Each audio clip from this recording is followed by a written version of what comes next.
a typical day for me is um, running around from place to place. I think is the within the office is probably number one thing.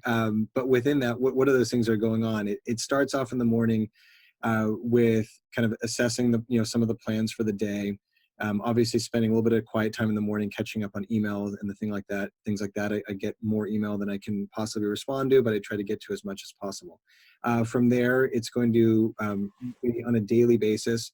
We are huddling with the deal team, and we're discussing the pipeline of offerings that we're looking at. Like I said, if we're talking about that 100 down to 40, well, ironically, kind of today, there's about 40 deals right in the middle of our evaluation pipeline that we have to really spend a lot of time on. So there's a lot to talk about there.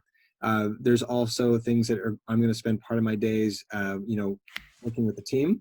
I've got various team members, and I need to check in with them. So for anybody who manages teams out there, you understand that the power of meeting one-to-one with a lot of your key people and kind of understanding what's going on and what should and the next steps is kind of fundamental to the process. And then it is oftentimes a lot of collaboration across the platform.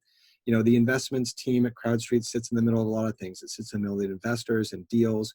It sits in the middle of even things like marketing, right? The marketing team is fantastic at CrowdStreet, and we collaborate with them day to day to kind of help bring some of that product domain expertise while we're kind of cultivating the message that's kind of going out to the world. So there's a lot that goes into a day in the life at CrowdStreet, and it changes all the time, but it's always centered in deal flow.